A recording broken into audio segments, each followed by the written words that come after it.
Hi കൂട്ടുകാരെ, എൻ്റെ video കാണുന്ന എല്ലാ കൂട്ടുകാർക്കും സുഖമാണ്. ഞാൻ ഇന്നിവിടെ വീട്ടിലെ പച്ചരി കൊണ്ടുള്ള ഒരു തൈര് സാദമാണ് തയ്യാറാക്കിയിരിക്കുന്നത്. ഇത് വളരെ പെട്ടെന്ന് ഈസി ആയിട്ട് നമുക്ക് തയ്യാറാക്കാൻ പറ്റും.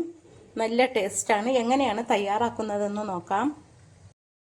തൈര് സാദം തയ്യാറാക്കാനായിട്ട് 1 കപ്പ് പച്ചരിയാണ് എടുത്തിരിക്കുന്നത്. ഇത് റേഷൻ കടയിലെ പച്ചരിയാണ്. ഇത് 2-3 വെള്ളം നന്നായിട്ട് കഴുകിയെടുക്കാം. ഇനി നമുക്ക് കഴുകി വൃത്തിയാക്കിയ പച്ചരി തിളച്ച വെള്ളത്തിലേക്ക് ഇട്ട് കൊടുക്കാം. ഇനി നമുക്ക് തൈര് സാദത്തിനുള്ള ചമ്മന്തി തയ്യാറാക്കാം. ഈ മാങ്ങ ഇതുപോലെ കട്ട് ചെയ്ത് പുളിക്ക് അനുസരിച്ച് അരിഞ്ഞിട്ട് കൊടുക്കാം. ഇത് നല്ല പുളിപ്പുള്ള മാങ്ങയാണ്.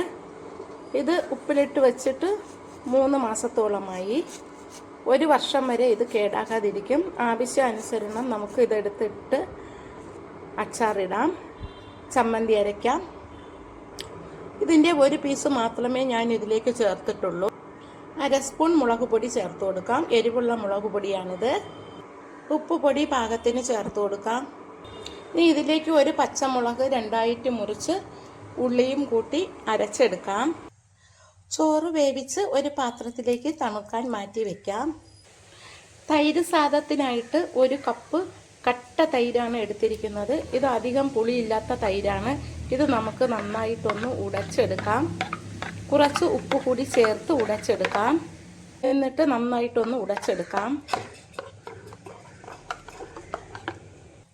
ഇനി ഒരു പാത്രത്തിലേക്ക് വെളിച്ചെണ്ണ ഒഴിച്ചു കൊടുക്കാം. 2 സ്പൂൺ വെളിച്ചെണ്ണയാണ് ഒഴിച്ചത്. 1 സ്പൂൺ കടുകിട്ട് പൊട്ടിക്കാം. കടുകൊക്കെ പൊട്ടിക്കഴിയുമ്പോൾ അതിലേക്ക് ഉള്ളി അരിഞ്ഞത് ചേർത്ത് കൊടുക്കാം. ഇതിലേക്ക് നമുക്ക് 2-3 വറ്റൽ മുളക് ഇട്ട് കൊടുക്കാം. 1 തണ്ട് കറിവേപ്പില കൂടി ചേർത്ത് കൊടുക്കാം. ഇനി നമുക്ക് വറുത്ത് വച്ച മുളകും ഉള്ളിയുമൊക്കെ ആ തൈരിലേക്ക് കോരി ഇട്ട് കൊടുക്കാം. എണ്ണ മാറ്റിയിട്ടാണ് ഞാൻ ഇതിലേക്ക് കോരി ഇടുന്നത്.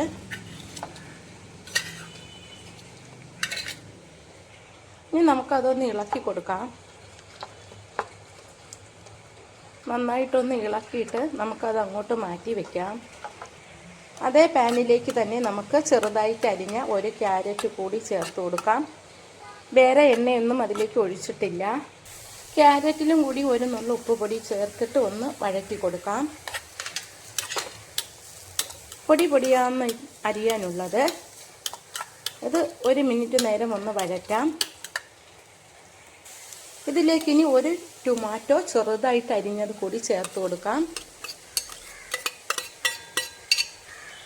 1 പച്ചമുളക് അരിഞ്ഞതും കൂടി ചേർത്ത് കൊടുക്കാം. എന്നിട്ട് ഇതെല്ലാം കൂടി ഒന്നുകൂടി ഒന്ന് വഴറ്റി കൊടുക്കാം. അതിലേക്ക് കുറച്ച് മല്ലിയിലയും കൂടി ചേർത്ത് കൊടുക്കാം. 1 കൊത്ത് കറിവേപ്പിലയും കൂടി നമുക്ക് അതിലേക്ക് ചേർത്ത് കൊടുക്കാം. എന്നിട്ട് എല്ലാം കൂടി ഒന്ന് വഴറ്റാം. എന്നിട്ട് നമുക്കിത് തീ ഓഫ് ചെയ്ത് വയ്ക്കാം. ടൊമാറ്റോയൊക്കെ നല്ലതുപോലെ വെന്ത് കിട്ടി. ചോറ് നന്നായിട്ട് വെന്തു തണുത്തിരിക്കുന്നു. നല്ലതായിട്ട് വെന്തു. ഇതിപ്പോൾ തണുത്തിരിക്കുന്നു. ഇനി നമുക്കിതിലേക്ക് തൈര്, കടുക് വറുത്ത് വച്ചിരിക്കുന്ന തൈര് അതിലേക്ക് ചേർത്ത് കൊടുക്കാം.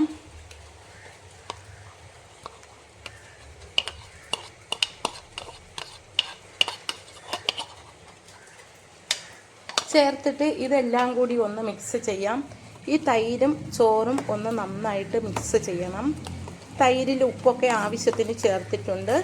പുളി കൂടുതൽ വേണ്ട, ആവശ്യത്തിനുള്ള പുളി മതി തൈരിന്.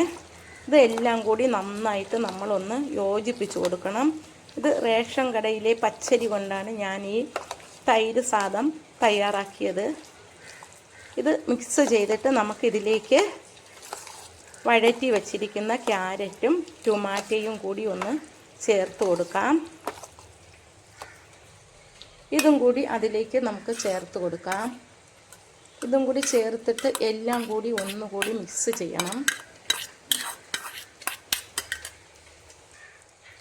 ഇത് നല്ല ഹെൽത്തി ആയിട്ടുള്ള ഒരു ഡിഷാണ്. ഇത് കഴിക്കാനും നല്ല ടേസ്റ്റാണ്. ഇതിന് വേറെ കറിയുടെ ആവശ്യമൊന്നുമില്ല. എന്നാലും ഞാൻ ഇതിന് ചമ്മന്തിയും അച്ചാറും തയ്യാറാക്കിയിട്ടുണ്ട്. ചമ്മന്തി തയ്യാറാക്കിയിരിക്കുന്നത് ഉപ്പിലിട്ട മാങ്ങ കൊണ്ടുള്ള ഒരു ചമ്മന്തിയാണ് ഞാനിതിൽ തയ്യാറാക്കി വെച്ചിരിക്കുന്നത് കൂട്ടാനായിട്ട്. ഇത് എല്ലായിടത്തും എത്തുന്നത് വരെ നന്നായിട്ട് നമ്മളിങ്ങനെ ഇളക്കി മിക്സ് ചെയ്തെടുക്കണം. എല്ലാവർക്കും കഴിക്കാൻ പറ്റിയ ഒരു ഡിഷാണിത്. ഇത് നമുക്ക് വീട്ടിലുള്ള പച്ചരി വെച്ച് തന്നെ നമുക്കിത് തയ്യാറാക്കാൻ പറ്റും. എപ്പോഴും വേണമെങ്കിലും ഇത്തിരി തൈരും പച്ചരിയും ഉണ്ടെങ്കിൽ നല്ല ഹെൽത്തി ആയിട്ടുള്ള ഒരു ഡിഷ് നമുക്ക് ഉണ്ടാക്കി കഴിക്കാം. ഇത് തയ്യാറാക്കിയിട്ട് നമ്മൾ ഉപ്പൊക്കെ ഉണ്ടോ എന്ന് നോക്കണം. ഇതിനിപ്പോൾ പാകത്തിന് നല്ല ഉപ്പുണ്ട്. ഇതുപോലെ എല്ലാവരും ഒന്ന് തയ്യാറാക്കി കഴിച്ചു നോക്കണം. നല്ല ടേസ്റ്റാണ്. ഞാൻ തയ്യാറാക്കിയ ഈ തൈര് സാദം ഇഷ്ടമായെങ്കിൽ ആദ്യമായി കാണുന്നവരെല്ലാം എൻ്റെ ചാനൽ ഒന്ന് സബ്സ്ക്രൈബ് ചെയ്യണം. ഇതെല്ലാവർക്കും ഒന്ന് ഷെയർ ചെയ്ത് കൊടുക്കണം. ബെൽ ബട്ടൺ ഒന്ന് ക്ലിക്ക് ചെയ്യണം, ലൈക്ക് ചെയ്യണം. Thank you.